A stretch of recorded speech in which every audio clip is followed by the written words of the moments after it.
So have you ever heard of Six Sigma? Six Sigma? Six Sigma. Was that a sorority? No. It's a business process focusing on 6 steps to consistently improve business operations. No wonder why we don't improve here.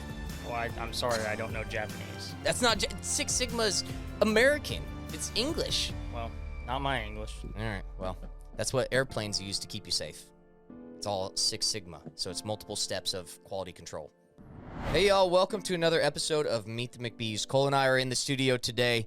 It's a struggle to get anyone else in here, so you're stuck with Cole and I again. Yep, just us. Just us. We're going to talk about what's been going on at the farm here over the last week. As always, it's never boring. It's never slow. We're always moving at a ridiculous pace of life and trying to keep things afloat here at the farm. So saddle up. Let's get down and dirty with it. I think every single week I am humbled at how difficult running a business is. Yeah, no, there's new problems every day. But not only that, it never like slows down. So let's say, and I've said this multiple times, like you solve a problem, and behind the solution to problem number 1, when you open that door, you end up discovering 3 more problems that you then have to find solutions to. But then when you answer those 3 problems, behind the doors of those solutions are more problems. So business is just truly a never-ending game of problem, solution, problem, solution. But the problem is, the big overarching problem, well, another problem, is that any point along that timeline, if you have any gaps that are missing, you're losing money.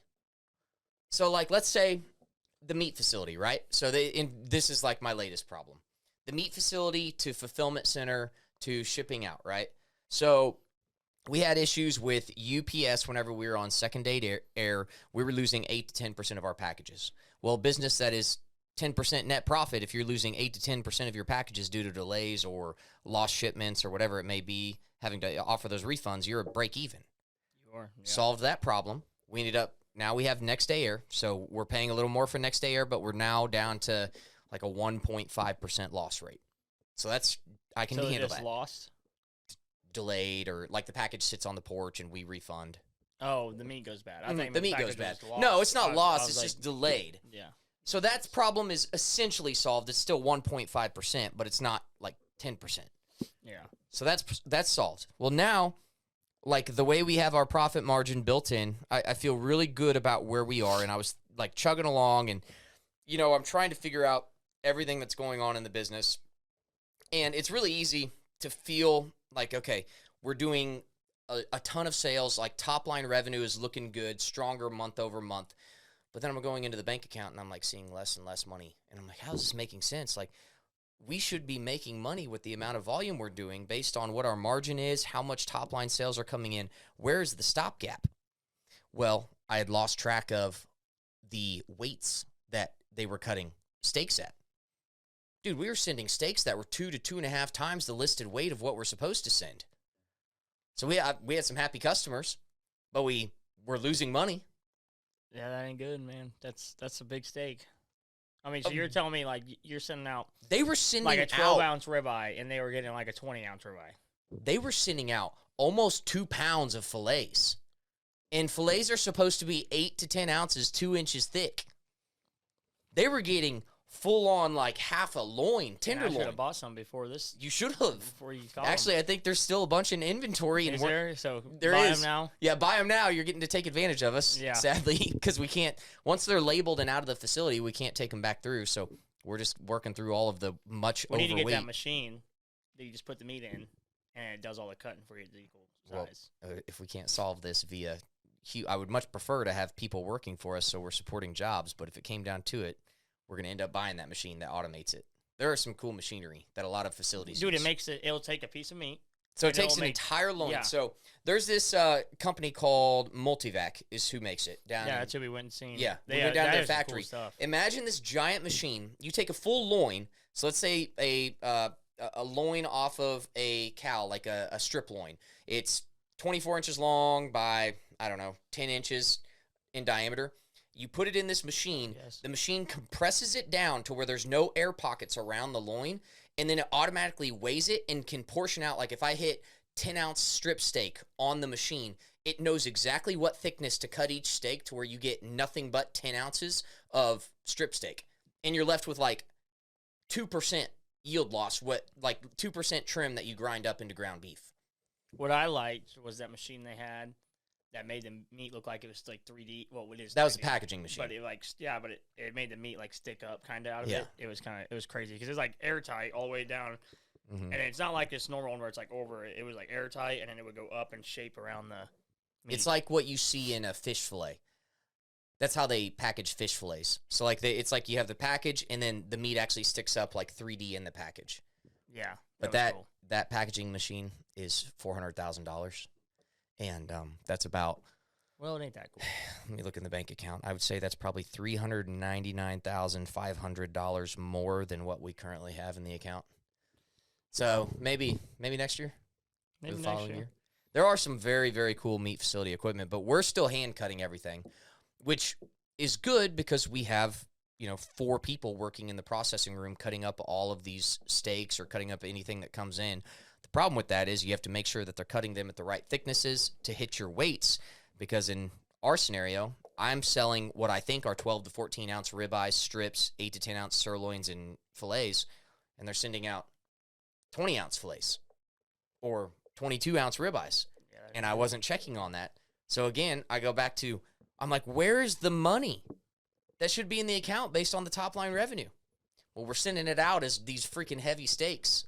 Yeah, it's just, anyways, long story short, there are so many lines in the business process that you could lose money at. And if you're wrong on any of them, or if you have a faulty system along the way with any of them, you're losing money. Yeah. And I would say the businesses that we do, I have the utmost respect for people that are doing very complex businesses.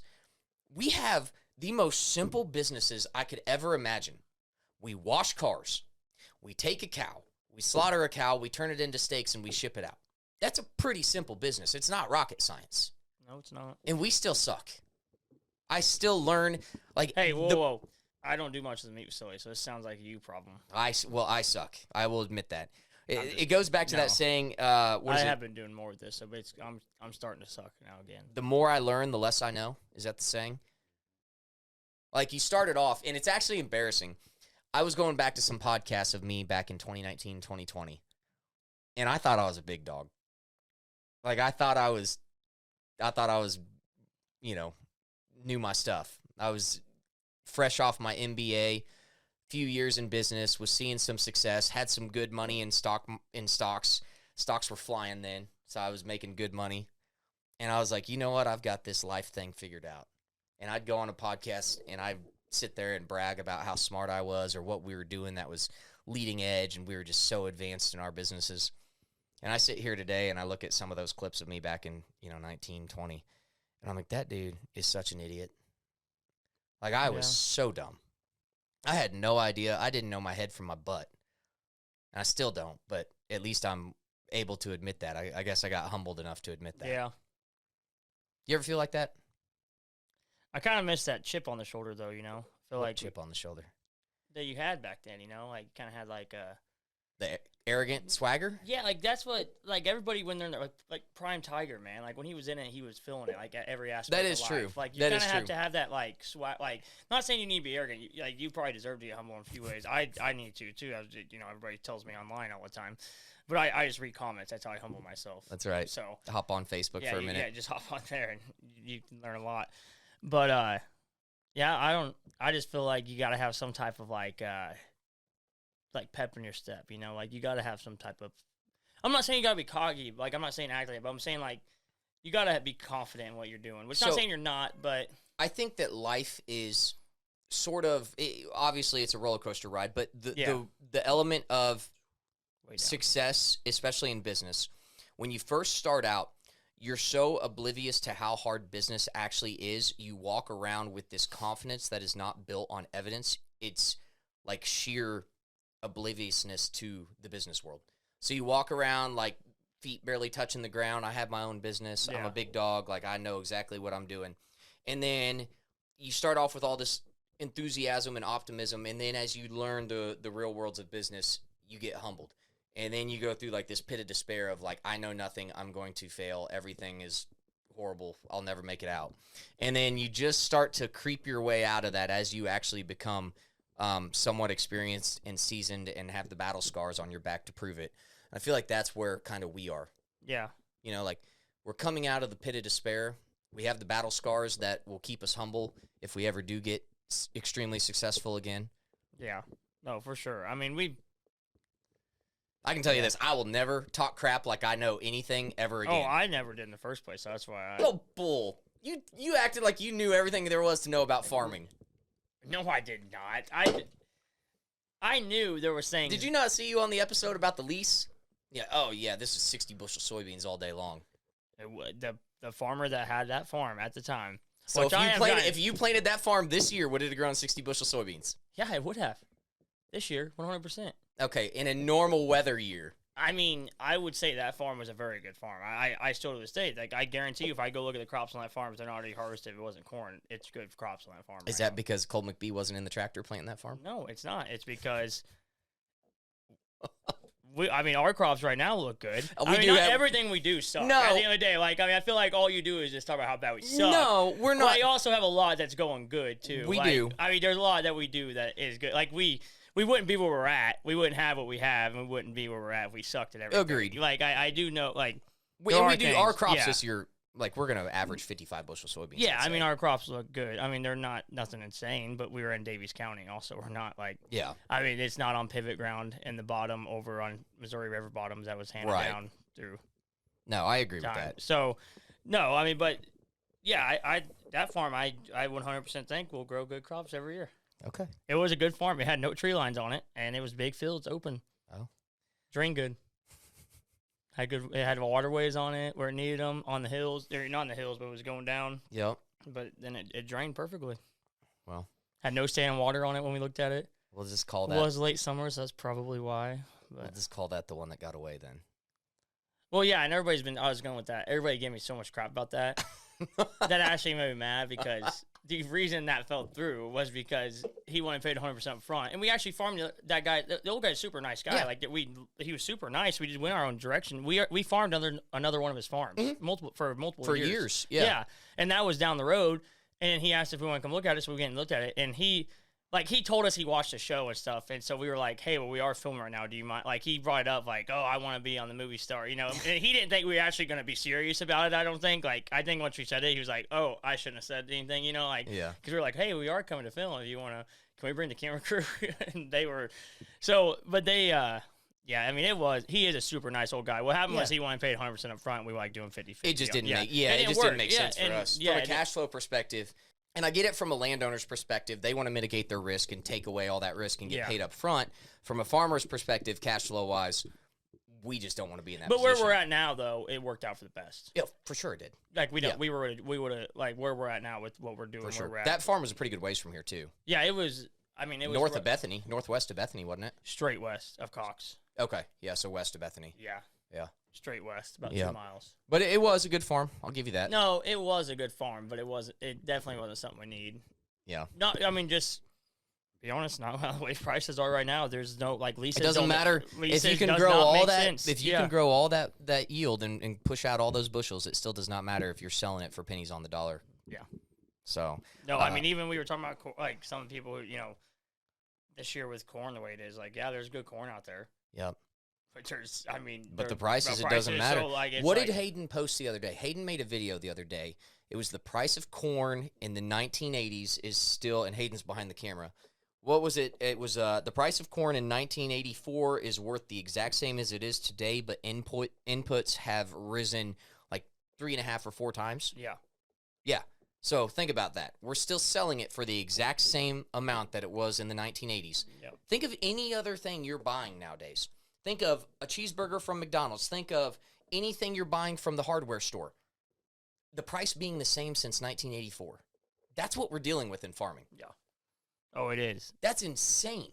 And I feel like all we try to do is we try to beat it by growing more bushels per acre. Like that's what a farmer. That's the only way to beat it. That was the only way to beat it. Like was to try to grow. Like that's why we grow so much per acre now. Like we've got to figure it out to make money. But at this point, we're like, where we're at in our area, we are not in a prime farming area. So growing a lot of bushels per acre is pretty hard around It's here. difficult. Like, and if you don't have a good year, or you don't have a good rainfall, it ain't happening. Like Yeah. it's not going to happen. So it's such a gamble, such a risk. Well, and here's another thing is that, the argument to prices are still the same as they were in 94 is that yield expectations have, increased substantially since 1984. Genetic potential has increased so much. Genetic potential and yields have only increased 15 to 20% since 1984. We're talking input prices that have 400 or 500 percentage points increased compared to 20% growth in yield. It doesn't stack up. No, it doesn't. And I don't know, it just doesn't look like And you think about property taxes, like even vacant land property taxes have risen ridiculously high. And here in Missouri, we're not even as bad as like in Illinois. Oh, Illinois that has terrible. Chicago. Like, there's farmers that own generational land in Chicago, or not in Chicago, in Illinois, that are having to sell off their paid-off farm ground because they can't afford the property taxes now.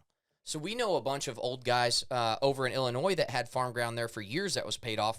They sold it, came over here to Missouri and bought because they're like, we can't even afford the property taxes anymore.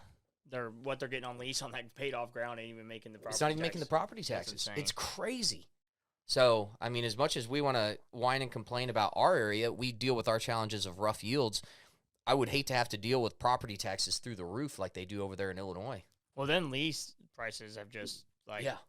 I mean, they're just, I mean, there's lease prices in Illinois that are starting with a 4, aren't there? Oh, for sure. $450. Like, I mean, it's crazy. Insane. It's insane. Now, I don't personally look at ground like that, but I've heard through the people telling me. But I can't imagine. Yeah, I'm pretty sure there is. I mean, it's crazy. It is Lease wild. prices everywhere have just been, it's just like, it's the way to compete now because that's everybody does. Well, land prices, lease prices have all risen. And again, we're still growing the same amount of crops and selling it for the same price. Yeah. So it's like, who's getting squeezed here is the farmer that's having to grow those crops and then pay a higher lease price Well, actually, than they if you ever look have. at it back in, like, I mean, what was that from? I was young then, so I mean, 2008-ish, the crop prices then were double what they were now. In 2012, corn was going for like $8. Yeah, 2012. Yeah, Yeah. I mean, it was double what it is now. It's crazy. I mean, yeah, imagine selling corn for $8 right now. I mean, that would be nuts. There was I mean, from 2011 to like 2013, 14, farmers had their heyday. Yeah, and they have not had that heyday since. Yeah, Unfortunately, we started growing our farming operation in what, 15, 16? Unfortunately, you look back and we always say we're freaking late to the party. Yeah. Shouldn't look at politics, but yeah, look at like traditionally when prices are better. Yeah, no doubt. It's definitely not right now. No, it's not. It's horrible. But I don't know. It makes farming very difficult. But I mean, even like we mentioned, the meat facility, fulfillment center, business entrepreneurship is just tough. And I have the utmost respect for those that have figured it out, have solved all of the problems throughout the entire, whatever it be, manufacturing process, throughout the entire business process, from the first time a customer calls in or a lead calls in to handling that customer, onboarding, to fulfilling on whatever it is that business is doing, to close out and invoicing. Those that have perfected the system, utmost respect to y'all. Hey y'all, if you haven't had a chance yet to check out our newest sponsor, Schaefer Outfitter, now is the time, because we are coming up on outerwear season and that is what they do best. Now, depending where you are, it may still be hot, and they've got great lightweight performance shirts and pearl snaps for that exactly. And if you're up north or on the coast, you know that brisk weather is just around the corner, and Schaefer Outfitter has the perfect functional layers, vests, denim shirts, jeans, their signature coats and jackets, whatever you need. It's going to fit well, be comfortable, and perform like you expect it to. This is high-quality apparel from a family-owned, authentic Western brand. Check them out at SchaeferOutfitter.com and use code McBee for 15% off your first order. We've been wearing Schaefer Outfitter since long before they were our sponsors. In fact, I've had this vest for about 5 years now, and we're excited to spread the word with our fans. The feedback that we've gotten so far from folks that have tried them out is that the clothing was even nicer out of the box than what they expected from the website and the photos. So give them a look. Again, that's code McBee during checkout for 15% off at SCHAEFER Outfitter.com.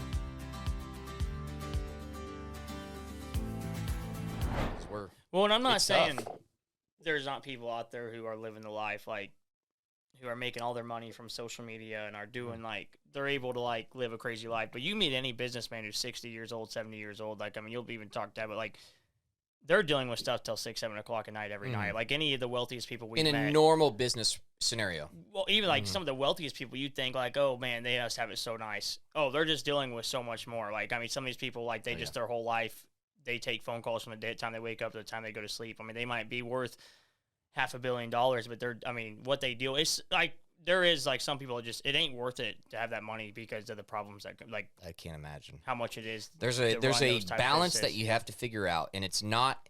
There's no right or wrong. It's dependent on each person. There's a balance of quality of life versus income that you have to figure out. Where is that threshold where my quality of life degrades so much that I don't care about the additional income? And for me, when I was first starting out in the business world, I was wanting to set the world on fire and take over and like, you know, become a millionaire, a multimillionaire, and, you know, just do everything that you see from all of these successful business people. And now that I understand the trade-offs and the sacrifices you have to make in order to achieve that income, I no longer want that. Yeah. I said for me, the threshold that I would love to achieve in my life is that $400,000 to $500,000 a year of income. I feel like I can still have a quality of life there that I'm happy with my income, but I'm also happy with my quality of life. Yeah. Like, if you asked me if I wanted Elon Musk's life, absolutely never. No, like, that's what I'm saying. Like, the richest person in the world, but yeah, I mean. He'd be miserable. Yeah. That would make me miserable. Yeah. Like, we've talked about so many times, we want to spend 2 or 3 weeks in September out west elk hunting. We haven't been able to do that the last 5 years. More than that, the last 7, 8 years. 7 or 8 years. Yeah. And we're not running too crazy big of operations here.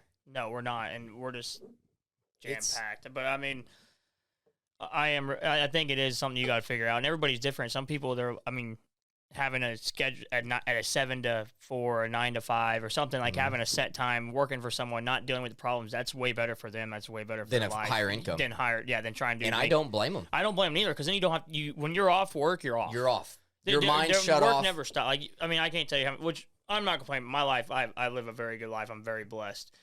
But, like, work never stops. I mean, I talk to Dad until 9:30. I talk, like, last night we were talking every night. We call each other to pray. You go to sleep like 9:30. I'm pretty sure you're talking until 9:25 about work. Like, you know what I'm saying? I mean, it never stops. Where if you're an employee for someone working corporate, you're 9 to 5, and whenever you're clocked out at 5, you shut your phone off and you don't worry about work. Yeah. And I'm not saying that as like a knock on those people. I'm saying, hey, I completely respect if that's how you want to live your life. I don't blame you one bit. Hell, sometimes I think that may not be half bad. Yeah. I mean, growing up, like you said, coming out of high school, coming out of college, like I was like, oh, I don't want that. Like, yeah, you're like, I want to be my own boss, like, I own my own business. Yeah. Well, being your own boss is like working every single day, dealing with every issue, all the. I mean, like, as the business owner, your full-time job is firefighting. Yeah. You're just fighting fires from the time you wake up till the time you go to bed. At the end of the day, it's like, man, working for someone, like, doing a good job, showing up, working hard, but then going home and being done with it when I get off.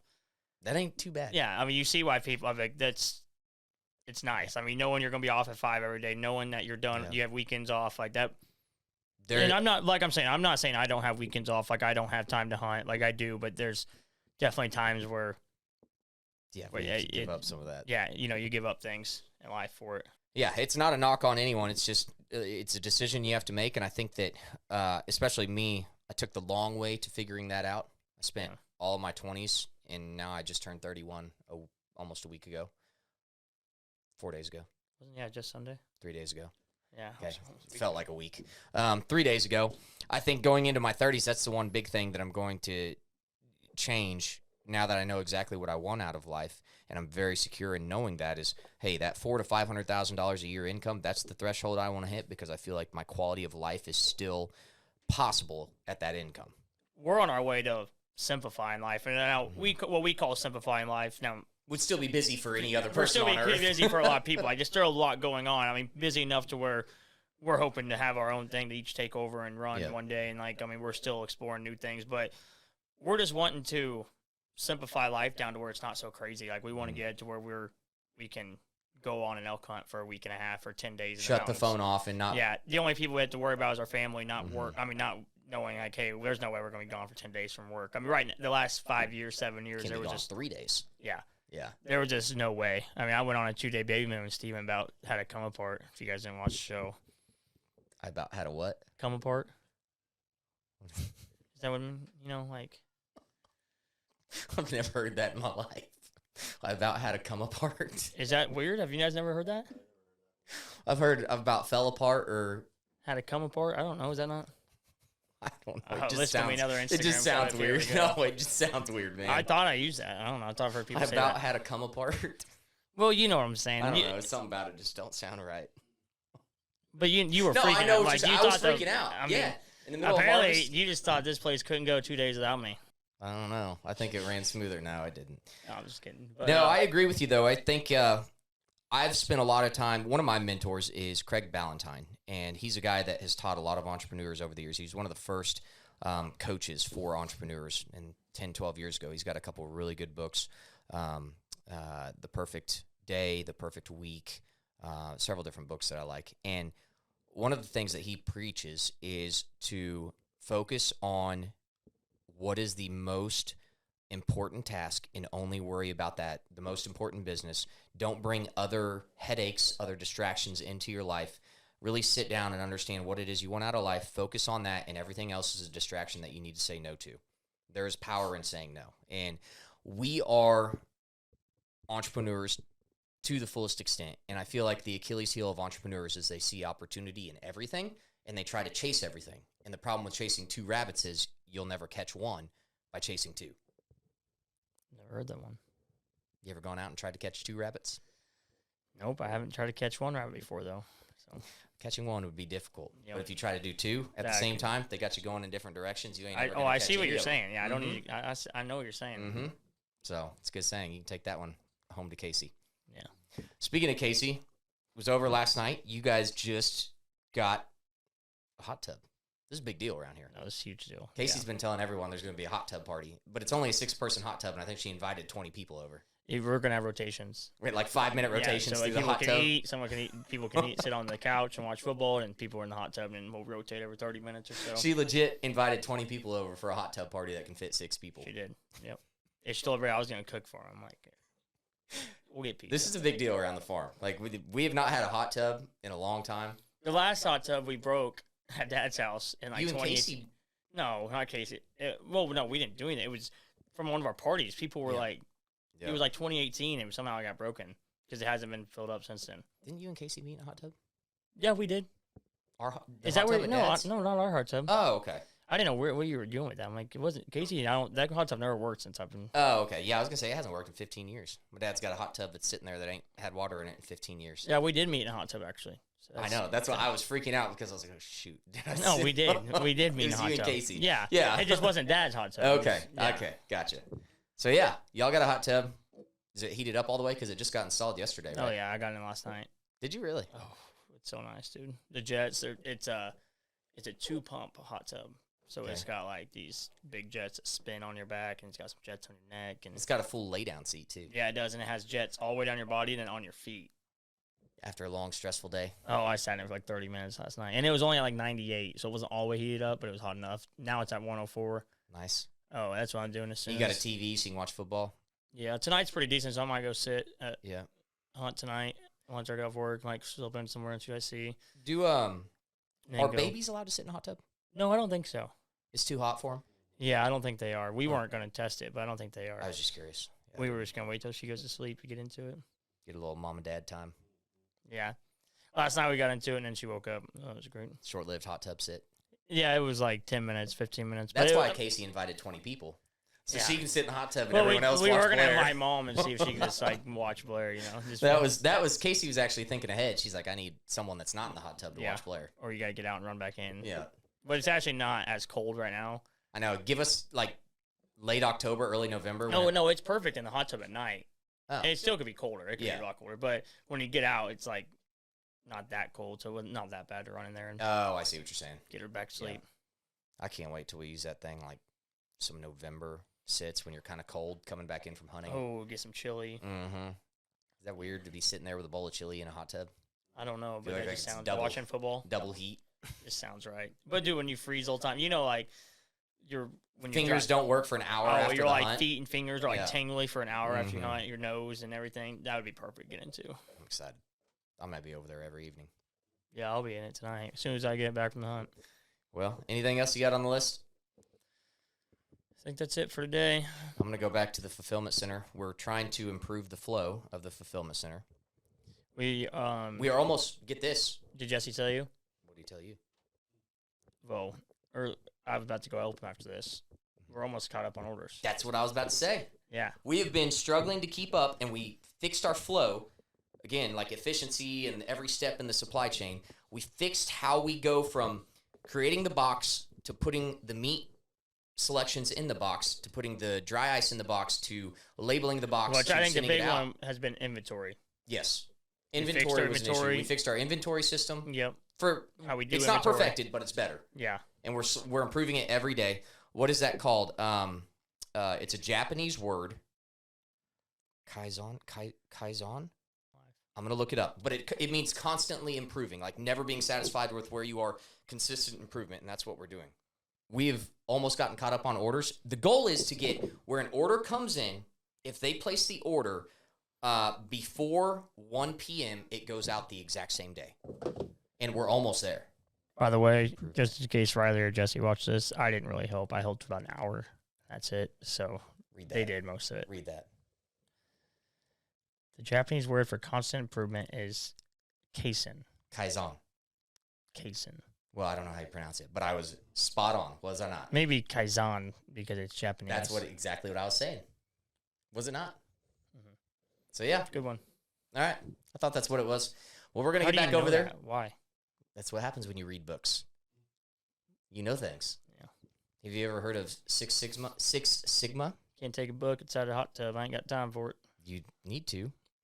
Nope. So, have you ever heard of Six Sigma? Six Sigma? Six Sigma. Was that a sorority? No. It's a business process focusing on 6 steps to consistently improve business operations. Wow. No wonder why we don't improve here. Well, I'm sorry. I don't know Japanese. That's not Six Sigma's American. It's English. Oh, well, not my English. All right. Well, that's what airplanes use to keep you safe. It's all Six Sigma. So it's multiple steps of quality control. Anyways, story for another time. Good thing We're going over I'm the not a fulfillment pilot. center. Y'all, tune in. I promise you we're going to have some better looking faces than Cole and I in here. I know we need to get Braden in on the podcast. I want to better looking. not Braden, Jesse. If we brought Jesse in again. Oh, Braden's really mad now. Oh, yeah. We'll get my youngest brother, Braden. I want to hear what his dating life looks like right now because I've not been able to get a straight answer out of him. Is he single? I don't think Is he so. dating? He's dating? I don't know. He's one that won't tell you exactly what's going on. But we're going to put him in here on the hot spot, and we're going to Are drill you it. dating? Am I attempting to date? Yeah. Am I dating? No. I seen some pictures on TikTok the other day. I was just wondering if you were dating. Pictures? Yeah. On TikTok? Yeah. Of what? Somebody that was at our deal. Oh, at our Hamilton deal? Yeah. Yeah, Sally's really cool. No, she is. I love Sally. Yeah, she's awesome. She's really, I love Sally. She's Mhm. awesome. And Craig was great to meet, too. Oh, great. Yeah. Didn't we talk about that? Or did we already? I think we did on last week's podcast. It was the day after. Yeah. went to dinner with Craig was Craig. awesome. Yeah. He was cool as all get out. I think they're going to come back out here maybe next weekend for the Kansas City Rodeo. So Yeah, we already talked about how Craig made us look ugly. he's a good looking dude. It was Just rough. wait. We walked in there because I didn't know what to expect. Like I didn't know he was 6'5". I didn't know he was so freaking tall and handsome. Like just Prince Charming. We walk in. I'm like, oh, okay.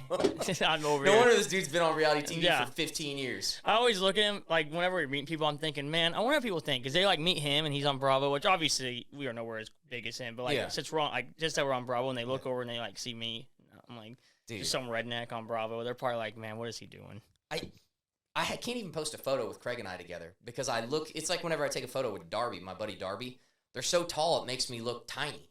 And I'm not. I mean, we're not anything crazy short. I'm 6'1" in boots, like over 6 foot barefoot. I'm And- like 6 foot in boots. Yeah, and Craig was making me look like a shrimp. Yeah, And he got was tall. beautiful hair.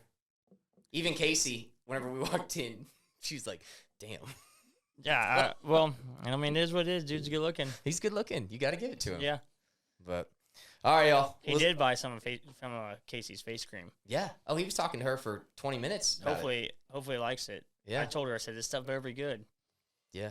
Craig's going to be using it. But a lot of people have been liking it. Have you seen all her Yes. comments? Casey's gotten a lot of testimonials. I'm Yeah, happy there's for been her. like probably 20 people messaged her that have already got it. Yeah. Which is, I mean, we just reached out with it Thursday. So. Riley, when I saw her in the fulfillment center, my cousin Riley, who runs our fulfillment center, went over there earlier today, and she's like, hey, did you guys make like an announcement on social media or something for the face cream? We haven't yet. And I said, I think Casey posted it on her story yesterday.